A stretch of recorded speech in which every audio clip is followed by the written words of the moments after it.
Hello, everyone. Welcome to the Ecommert podcast. Today, we're here at Mondelez U.S. headquarters in East Hanover, New Jersey, and we're here with Abhishek Ahluwalia, Global Director of eCommerce for Mondelez Brands. Welcome to the show, Abhi. Thank you very much, Mert. Pleasure being with you.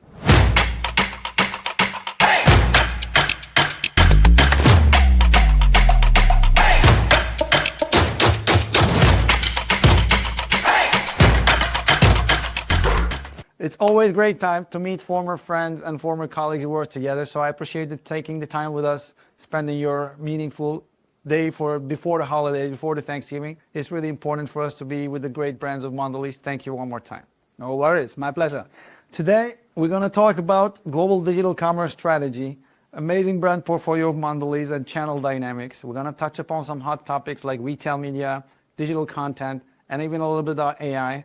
And I want you to share a couple of up-and-coming exciting projects with us. Shall we kick it off? Absolutely. So why don't you walk us through a little bit of your journey, about your career, and what made you join Mondelez, what your current team is working on. Show us past, present, and tomorrow. Sure, Mert.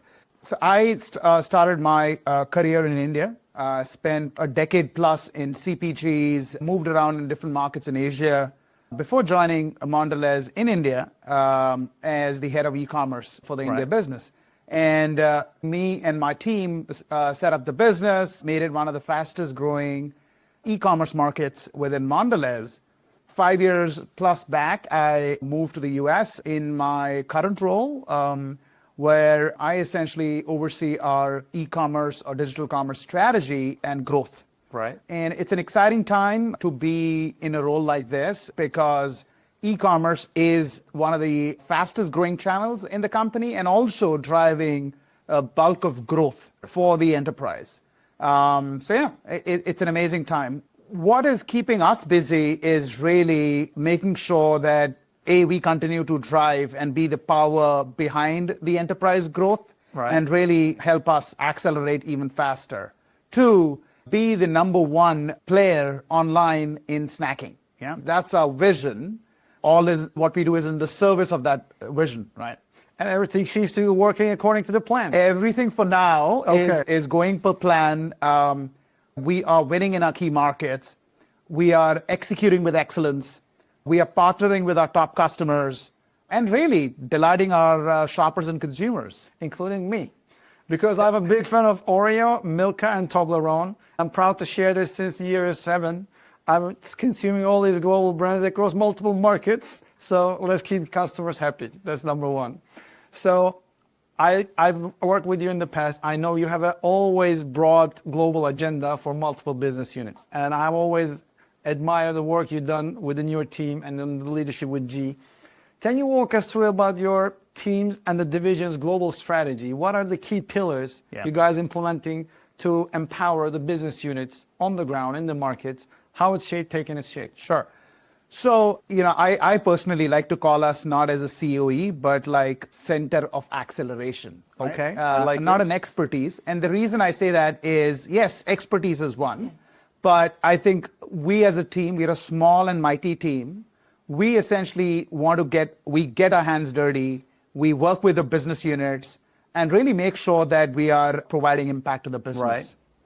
So there are 3 roles which we play. One is strategy, where essentially 5, 10-year long-range plans, strat plan, 3 years, annual planning process is something which is steered from the center. Right. And obviously including channel strategy, how do we want to win in direct to consumer, pure players, omnichannel customers, and things like that. All comes from the center. And then essentially it is then cascaded down to the markets for execution. The second role which we play is an area of capability, right? Which is, things like digital retail media, digital content, data and analytics. I can name a few more.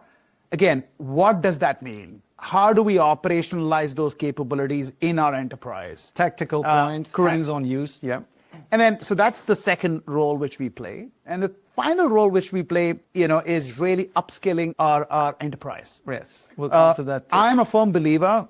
We are as good as our people who are calling the customer or our marketing colleagues who are really thinking omni-channel and not just in-store or, or advertising. And I think we are on a mission to really first equip our sales and marketing colleagues to think in-store and online together and fuse omni-channel thinking. And then really also at the same time, really make sure our executive leaders understand what would it take for us to win, right? So executive education on one hand, operational education on the other hand. So that's another area which the center plays a role through playbooks, toolkits, internal workshops, webinars, I can name more in that area. So those are three broad roles we play. As I said, we are a small team, but really driving impact. And we've got certain sort of rhythm in the way we work collaboratively with our markets through our MBRs and QBRs, where it's not just about discussing financials and initiatives, but also as a group, how can we solve big problems? How can we address the big rocks, right? Which would impact the US, would impact China, would impact India. How do we sort of get the collective power of all our fantastic e-commerce leaders in the enterprise to really enable us to become number one, right? That's great summary. And of course, someone as a former insider, I can resonate with many of those. I've seen those meetings in action. I've seen those works being executed on the ground. But for the audience who might not be familiar with Mondelez internal ways, this is a very fast-moving machine and a multifaceted way. So there will be a lot to talk about this. But you mentioned two key points which I want to drive down home.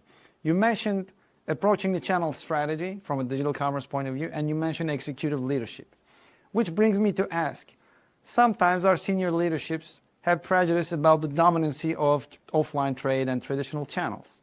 How do you approach from a global e-commerce perspective those cross-channel dynamics between B2C, business to customer, B2B, and D2C, direct to customer? And how do you balance the dynamics? Because there was a big elephant in the room, which is B2C, and heavily driven by the offline trade. But now, to your point, D2C and B2B brings a lot of growth dynamics in double digits. How do you balance those three and maybe in more channels? And what's your approach to those? So let me first answer your question on executive leadership. Yes. And sponsorship, actually. And I think for us, we are lucky that our executive leaders, understand. Right. And, digital commerce. There is, they know that this is one of the top enterprise priorities because that's the future. Yeah. The future is omni-channel. It's not mono-channel, right? We all know that. And I think from that perspective, it's extremely important to mention. So, and that is sponsorship and support is continuing. And crucial. And it's very crucial, right? For us to win, absolutely important. Now, when you look at the way we look at various channels, right? B2C, to your point, which is business to consumer, with our big omni-channel customers or pure play customers or last milers, quick commerce operators, that's what we classify as B2C. It's bulk of our business on e-commerce. And I think there we are very clear on how do we sort of drive growth.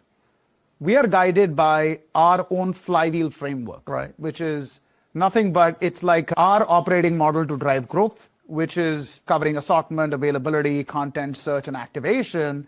And it's basically fueling, each of the element fuels the other, right? It's an ongoing machine. And then we've got certain other strategies by sub-channels, the right assortment for pure players or ship to home business, very, very important, right? You can't ship a $4 pack or a £1 bar, chocolate bar, into Oregon. You can't, right? No. So it is not commercially viable for us and the retailer. So really creating a bespoke assortment for a particular channel, which is ship to home. Right? And similarly, how do you sort of think about activating impulse when the consumer or shopper is not going in store, he's doing a curbside pickup? So how do you sort of get that physical shelf, which is impulse shelf at the checkout, online? Driven by the online action and the digital commerce. Correct. Yeah. So I think those are things we are very clear on B2C and something which we are driving, our teams are driving with excellence. We need very strong customer partnership with that. And hence it talks, we can go in more discussions on JBPs and how important is to really contract that with your customer or retailer through whatever planogramming and online planogramming, 52-week activation calendar, and levels of investment and ROI and things like that. That's all part of your JBP discussion, which is integrated in B2C. Direct to consumer is a relatively small part of our business, but it's growing. We play in direct to consumer in a few markets. And the reason is that we are still, I would say, outside China, testing its true potential. We know that D2C unlocks innovation, insights, a bunch of other things beyond revenue. And we really want to make sure that we want to nail the right operating model in direct to D2C. And we've got some bright spots in a few markets. Oreo.com in the US, Cadbury in the UK, very, very clear examples on how can you drive incrementality through D2C and how can you have the right value beyond net revenue, right? Consumer, zero-party data, innovation, and things like that. Within direct-to-consumer, we look at social commerce also as part of D2C. And the reason we do that is, we essentially use the same sort of value proposition. It's a choice, right? Whether you buy on brand.com or on TikTok, it's a choice, right? And you essentially want to be there where shoppers are. Social commerce is really taken off in China. Unbelievable. Right? And, live streaming, influencers, and, they are miles ahead in this area for food and beverage. But we are seeing in US, in Southeast Asia, in Western Europe, social commerce come in. Rising up, yes. Obviously, it's starting with your highly penetrated categories like personal care and vitamins and other categories, but it's going to trickle down. And food and bev is going to be there, right? So we, in the anticipation, there are live pilots in a few markets where we are testing this out and seeing what does it mean for us, right? How do we sort of win with TikTok outside China? And obviously, our China team is really helping us with the playbook, right? Which they've been using for past 2 years in social commerce and ramping up the business. So that's something which is direct to consumer for us. Small, growing, incremental, drives value beyond net revenue.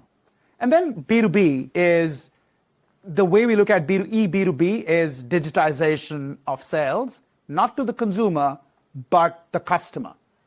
Think of a restaurant which is buying crushed Oreo, but buying through an online interface, a wholesaler online or an Amazon business or any other distribution partner, or you are a mom and pop store and you want to buy our products, you could just buy online, right? So the way we look at B2B is we've got some partnerships with some of the other CPGs. So that's one route to market.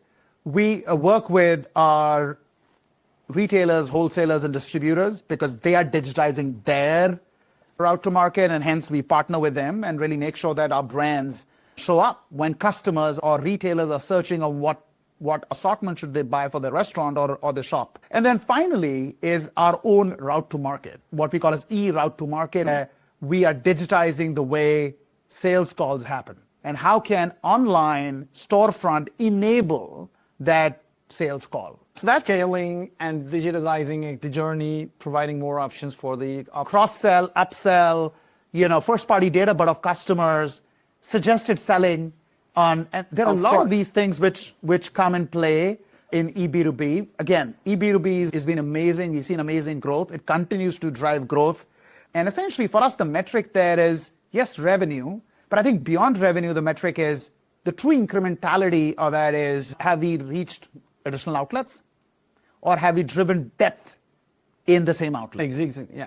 Because many of those recipients of ERTM and eB2B channels sometimes are not able to capitalize on the national distribution channels or reach those order volume. And having them able to access to your portal, manage their own PO, check their financials, and have contact with the sales rep anytime they want instead of one-on-one personal contact, suddenly scales the journey and relationship. And to your point, it brings breadth and depth at the same time. But I want to come back to D2C because I know Mondelez is very committed to D2C channel. And I know you have a lot of groundwork in the several past years back.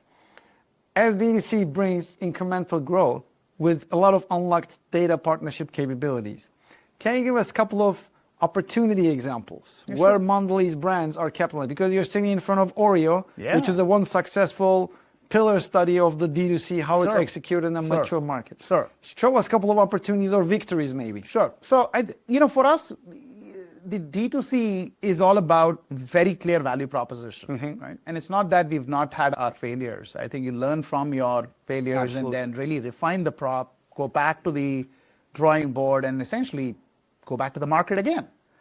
For us, the value proposition on D2C is gifting. And why gifting is because most of our brands lend very well in gifting, right? Yes. Gifting as an occasion is highly incremental and expandable, and it's very emotive. You don't put a price on gift. No. So Value. if it's your best friend's birthday and you want to surprise your friend with a personalized box of Oreos with your memories with a friend actually on the cookie printed, you will not be able to put a money to that, right? It's about the emotion. And I think for us, that is the true value prop, where you really unlock that.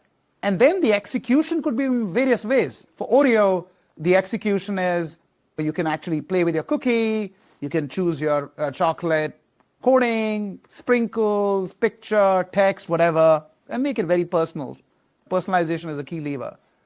Cadbury, it's also shapes, it's packaging, it's a different format, Advent calendar, Toblerone. It's becoming very premiumized right Correct. now. I see in every airport Correct. with the best display. Correct. Any brand could have. Correct. So I think that is where so it starts from the value prop, and I think that's very, very critical. The second thing on D2C for us is, I think as I mentioned earlier, is the zero-party data. Of right? course. And I think once you're able to once you're able to get transaction learning, which is D2C is the only channel where you can get the full funnel, right? Right. With all data points available. Yes, now there are data clean rooms which retailers are offering, or there are, we're getting there, and we are getting better with data with retailers as they open up, and data clean rooms will become the next frontier to really unlock growth. Yes. If I just take that aside for a moment, D2C is the only place right now where you really know the entire shopper journey, you get transaction learnings, and then those learnings essentially you take back in the business, refine and go back. And I'll give you an example. In Toblerone, we launched a few variants DTC first, right? Golden Toblerone, right? Or, I could name a few more SKUs or variants which we launched on D2C and then took at, is the pricing working, right? Yeah. What's our add to cart? Is our messaging the right messaging through the digital shelf creatives or content? And you refine it and say, okay, now we are ready. Let's go to all the omnichannel customers. And then you go there that, we've learned a lot because for past 6 months, we've been doing transactional learning. Building on our a own. large data sample set. And here you go. We can't get wrong with this because we've got evidence to prove that. Then you also strengthen your relationship with the retailer because they know a retailer is not interested carrying a dead SKU. Shelf space is paramount. Once you go with a data point, you're able to negotiate shelf, which is prime. So I think that is the way DTC unlocks, and we are now getting better and better, with initiatives like this. When you talk about D2C value prop and you cannot put a price on a gift, I'll tell you one personal anecdote, okay? Because this is one of the most viral videos. I have it on LinkedIn. My wife's birthday is on December 4th. Azita, my dear wife, I cite you. I got Oreo cookies personalized for her birthday, okay? We loved it, and we took a video in front of the house, right in front of the Christmas setting, because it's just 2 weeks before Christmas. That video got viral, but my wife got so happy, of course. She's in love with me. I got 10 points as a husband.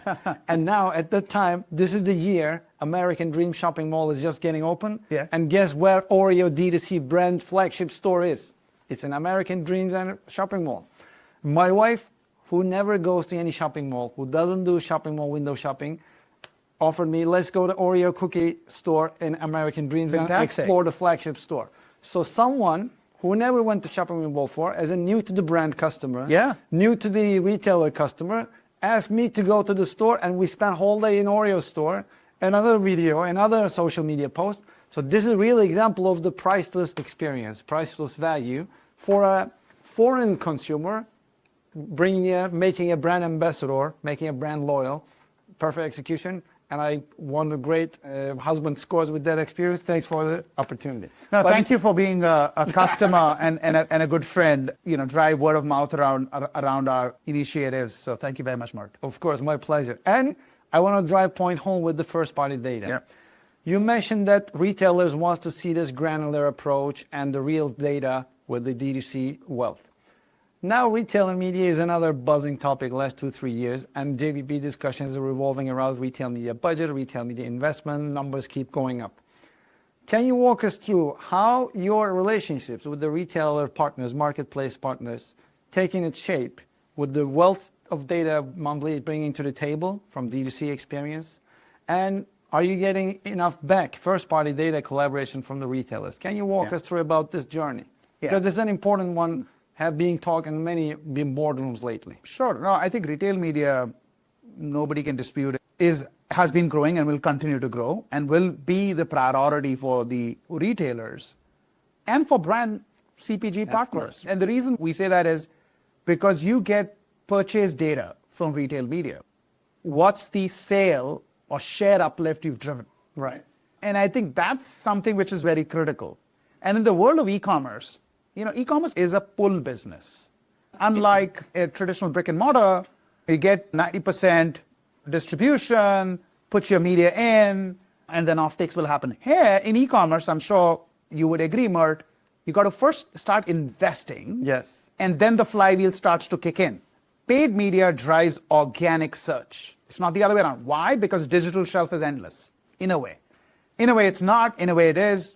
Why? Because consumers don't go beyond 10 SKUs, and hence it is what it is. Competitive, but if endless. you think about it, it is endless, right? Yeah. It is endless, right? I think retail media is extremely critical. We at Mondelez have a very clear view on retail media that it needs to drive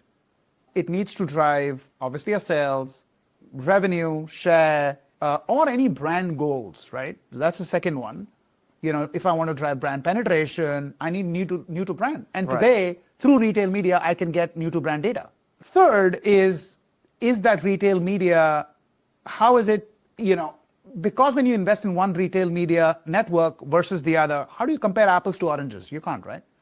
And hence you need market mix modeling, which is true ROI, which I think, all CPGs love because it's different channels, it's different customers. How do you sort of compare? And the true metric right now is the ROI. Unless every retailer and media network standardizes the advertising measures, which is IAB is trying to do that. They put some guidelines in, and I'm sure we'll get there. But today there is inconsistency. Not practical in today's world. It's not practical. No. It will be probably in the future. So I think for us, those are some of the guiding principles. We have our own strategy. How do we sort of allocate sort of retail media dollars? And how do we sort of make sure that within the total investment, it is driving incrementality? We don't want to cannibalize our sales, which would have happened any which ways.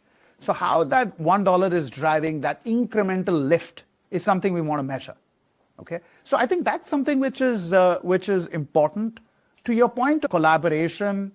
We are in early stages of data clean rooms, but we know that the true value of data clean room is obviously retailers' shopper data, which you could then use, to sort of target precisely through, retail media and others, but also your zero-party data, building lookalike audiences, on-site and off-site on the retailer media network. I think that's really, really powerful. I think a lot of CPGs are in the same boat in data clean room today. But I think this is going to be an important capability and an area for companies to double down on, right? And we are already, I would say, testing out in a few markets already. So I think that is something which will enable us to drive faster growth.